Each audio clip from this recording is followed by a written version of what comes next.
Welcome, ladies and gentlemen, to part 56. Let's play Pillars of Eternity. In the last part, we got a brand new party member who is a druid. On it. This guy is a Orlan, just like Zagani, who we've sent off for now.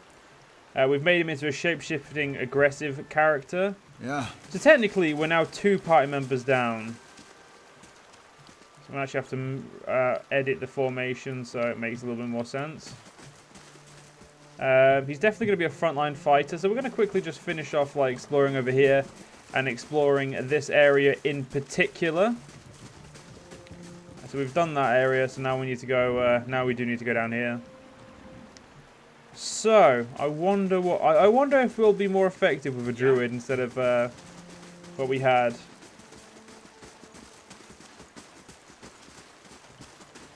I don't know what creatures he can turn into, so I guess we'll have to wait and see.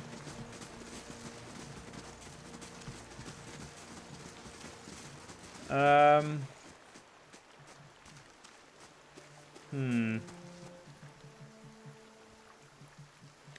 there seems to be war, so let's we'll come back another time because we can't. I can't actually explore if there's war there, and I'm guessing that there's meant to be war there. So for now, we'll just mosey on out for now. No reason to stay here.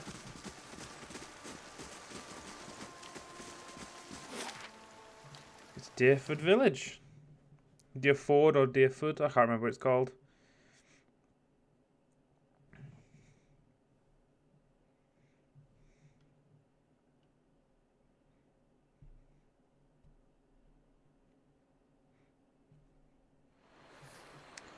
Right, our lab has been finished, so let's go down here and get the courtyard pool. And it's fine. So, Kana, what do folks in Rawatai do for fun? Aside from each other, do you just gape at every shiny object that comes along? Or is that just what you do when abroad? Tekoa may be more traditional, but it has its share of festivals. Drink a little wine, find someone to dance with. Wine and dancing? Oh, guess I had it all wrong. So no shark races and undersea orgies? No, that's all true. Okay then.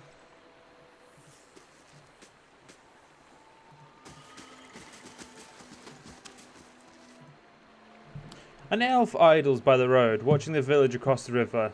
He nods as you approach, and the crowded figures standing near him fall silent. Well met, friend.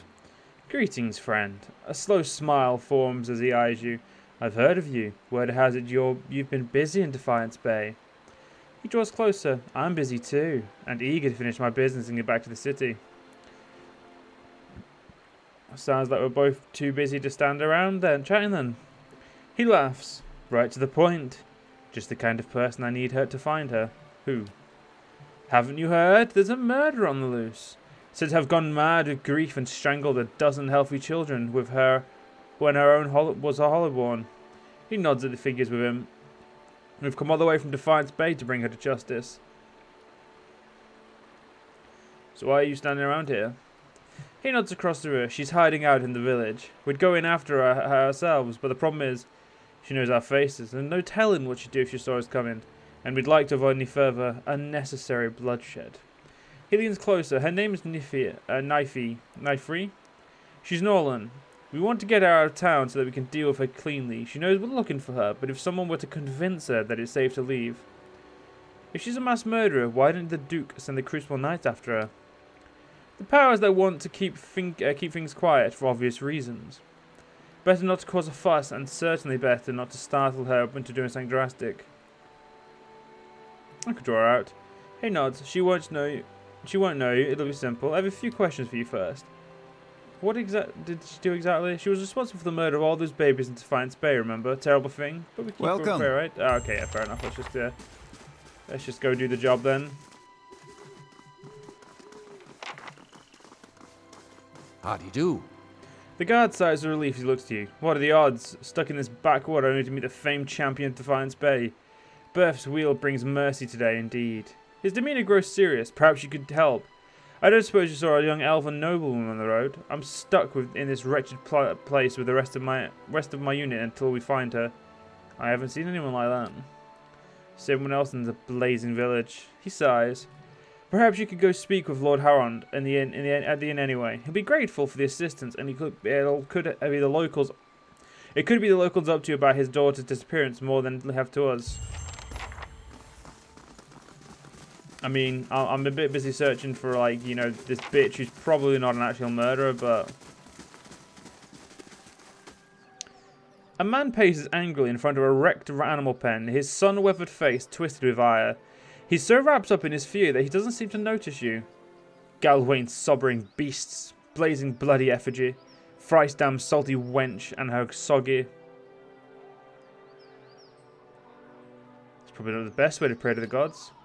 I followed how good they've done us so far. Just look at this mess. My pen ruined and all but a few measly runs gone. I mean, at least you're in one piece. That's something to be thankful for. But these pigs are my livelihood. What am I supposed to do now? He bites his lip and closes his eyes. His nostrils flare with each quick, angry breath. Wife's always telling me to mind my temper. Just breathe deep and count to 10. He sighs. An ogre moved into the area not long ago. Folk had been seeing glimpses and tracks out in the woods, but it seemed to be staying away from town. Or so we all thought until it made off with my pigs. Now everyone's afraid it's going to develop a taste for kith if it hasn't already. Did you see the ogre take your pigs? What else would have destroyed my pen and made off with my herd? And at the same time, the rest of the village is seeing a 10-foot monster in the forest. I know it's too late to get my pigs back, but it set my mind at ease to know that to see that thing's head shorn from its neck. In fact, you bring its ugly pate to me, and I'll trade for you for something that's less use for farmer. Less use for farmer like fucking hell. I'll trade you for something that's of less use to a farmer like me than a rowdy-looking sort like yourself. I've been sent to find an Orlan named Niffy. Do you know where she is? Never heard of her. What do you know about the ogre, the living land? It's the same as any other, I'm sure. A big ugly son of a bitch with a nasty temper and an appetite to match. Tregill could tell you more. He claims to have seen it in the woods. You can find him in his shop right by the broken tower. He waves a hand. But it's going to be tiny compared to the sorts of beasts you see up in the living lands. Need something else? No, I'm good actually, mate. Thank you. Yep, just forgot that. It's the keyboard. It's the actual. What's it called? We'll go try and. We'll probably focus on both quests in here, like all the ones we've got here. Like I think we've got 3 quests in here now. And this is the mill.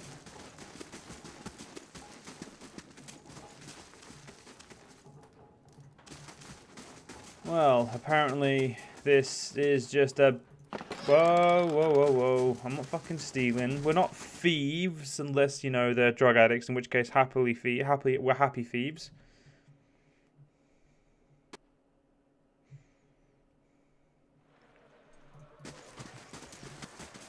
Alright. Just a villager.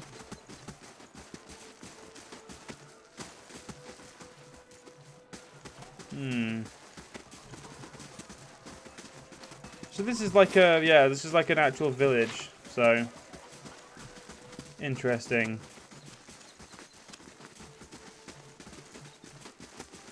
Let's go talk to this grieving mother. This middle-aged peasant woman is dressed in a brown leather cloth draped down to her knees. Her hands are working at separating stringy, colourless vegetables in a pile before her, stripping the heads off long, fibrous stems with a paring knife. She discards the stem one by one, placing the heads of the vegetables into the small cradle-like basket in front of her. She doesn't greet you as you approach. You're not even sure she knows you're there. I was hoping to ask you some questions. The woman doesn't respond. She keeps stripping the heads from the vegetables with a steady rhythm. She may be deaf. There's no indication she heard you. I'll study the woman.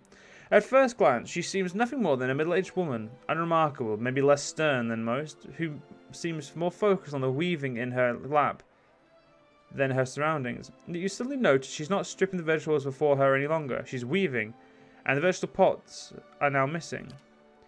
She still pays you no mind, her brown locks torn and snagged from lack of washing, like many of the townsfolk you've seen. There is a strange blur to her. Even the motions of her hand seem to be playing with threads that lack colour. in a shape that lacks interest. It may be that she is half-minded or deaf, but something feels wrong as you watch her knitting. Her knitting takes on an odd cadence, and you have a terrible suspicion that something lurks beneath what your eyes are showing you. More focus on the woman. Her brown hair is long, almost impossibly to the length of her hands. As you follow the stems of her locks downwards, the hair becomes long and black, splitting off into threads of black and silver, and wrapping around her hands. She is forming a soul cradle with the threads, braiding a net in front of you, each finger long and sharp like a series of knitting needles, almost hypnotic. The silver and black strands of her hair weave together with silver predominating as a highlight, the black shadowing it. And suddenly you are calm. You are on a plateau, almost at the height of the tower, several stories high. The plateau is like a table lying beneath a clear sky, and beneath the plateau, surrounding in all directions, a forest, hazy with mist, although whether it is actual mist or distance or a recollection. Resting in the curve of a natural arc above you is a great copper bell, half again the size of a man, hanging at attention, as if looking down on you and the event unfolding before you. The plateau has soaked in the sun, and the rock beneath you is rough and warm. The sky forms a cradle around you. You feel different, not disembodied, but you feel your body, your physical contours have changed along with your surroundings. And you hear a soft series of chimes, like wind chimes.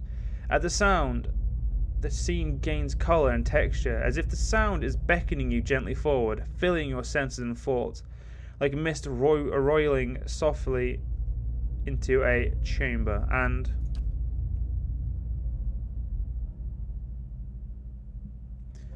the chime coaxes you deeper into the memory, and you're certain it is a memory, a warm one. You are on the stone of a plateau, your knees on the warm texture of the ground, silver, white, shimmering like Adra. The plateau is formed of it, glistening in the sun. You can feel the heat on your skin, your wrists and your hands, and your hands are in motion.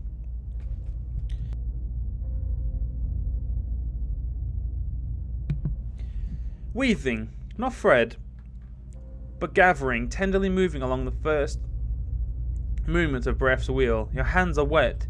Your hands upon the flesh of the newborn child, and you can feel the crowning of a tiny head, turning in your grip, its head slick, wet from the womb.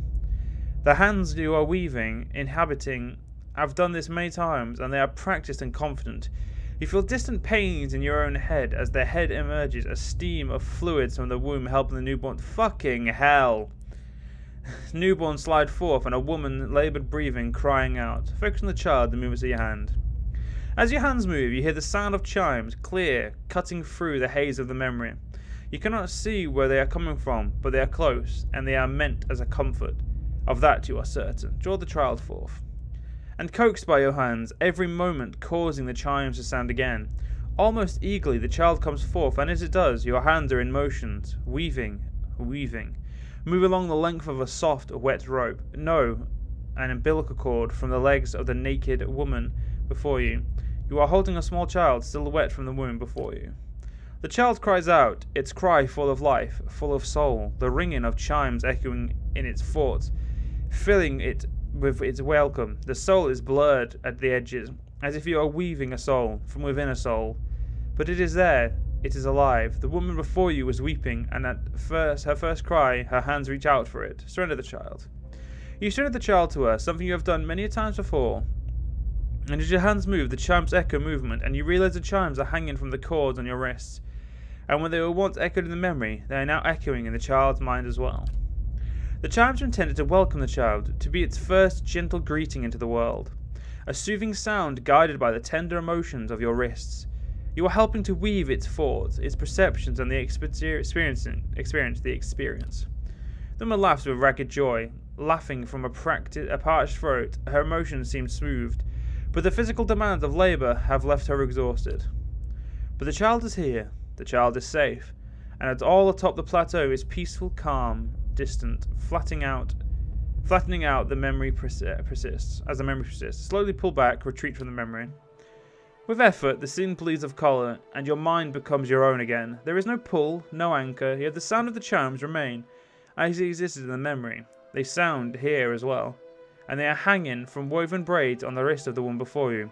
Even as your head is spinning from the touch of her mind, the sound of the charms on her wrist is sharp and clear, as if coaxing you back into the real world. The woman still sits before you, but she is nothing like what you first saw. She is wearing black shredded garments that drape over her like streamers. Her hair is streaks of black and run through with silver. Her age is almost impossible to tell. She simply feels old, like a crumbled watchtower. As she lifts her head to face you, you feel that her hair is draped across the front of her face like a veil. What you first saw of her was a mental glamour of some sort, unconscious, and you realize what you see is not what the world sees, and you are perhaps the first to see her true self. Still, you don't sense a threat in the realization. If anything, you feel a sense of relief from the figure. You can hear her thoughts, and she is glad to be at last be seen. Who are you? I am seen, but the eyes of others do not remember. You were the first to see me as I am, the call stripped aside.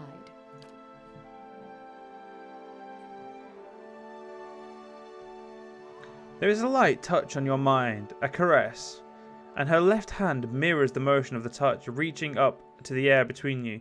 You hear the chime on her wrist sound softly, her hand moving as phantom miming, resting on your cheek at a distance, and she speaks softly and slowly. Your memories. A cadence of wheels on a caravan track. Fever. Questions by running water. Violence in a night's campfire. Arrows in the dark. And fleeing. Falling rock and cracking stone. And a storm. The storm. The storm that brushed you. Did its screaming wake you from your mind's cradle? Your memory of it is painful. Its cry is difficult to ignore. It's like a child. Many children crying out. I encountered Beerwick, yes, and it did something to me. Her hand withdraws shyly, the chimes sounding softly once again. The woman stands, uncertainly, as if she has been sitting for some time, or is too weak to bear her own weight. You notice her cheekbones are tight, her face gaunt, yet while her stance is weak, she seems determined to stand before you. You are able to see me. It is almost a question. You suddenly realize she doesn't seem to know what you saw when you looked at her. The image on a plateau, yet the image was so clear, so sharp, you're surprised she didn't feel you there. To see me is a rare gift. A watcher's gift. It felt like a pathway between our minds, but strange, gentle. So many questions, thoughts, whirling like storm winds. That storm still roars through you, deep beneath your thoughts, yet muted and secret, like an underground river. I cannot tell if it is carving new channels, or eroding what keeps your true strength buried. The fact that you could hear it at all, survive it, is something few have ever done. Your power will grow stronger with each soul you touch, as it allowed you to reach out to mine.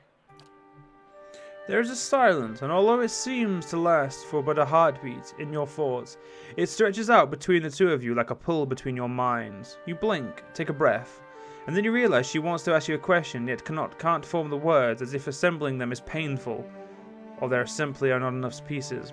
Assemble the thought. Do you wish to travel with me? You feel a wave of fear, gusted with the strength of relief, although oddly her expression does not change. Then fear dissipates, and you feel strength and certainty, as if the plateau from her memory lies beneath you. You sit in a calm sky looks down upon you.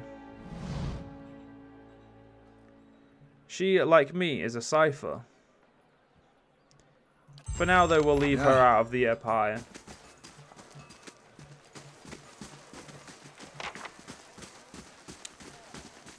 Right. Gods keep you. A young woman leans against a wagon, one arm on one side of her face and covered in bandages, with raw, rippled flesh showing underneath. A minty, tangy scent wafts from her dressing. She smiles painfully. Just ventured into town. I'm about to dry some of my socks, but you're welcome to have a look-see. I'm just going to ignore you for now. Ooh, there's an odor that could sear the memories from your skull. Anyway, ladies and gentlemen, we're going to end it here for now, and I hope you guys enjoyed. See you guys next part. See you guys then.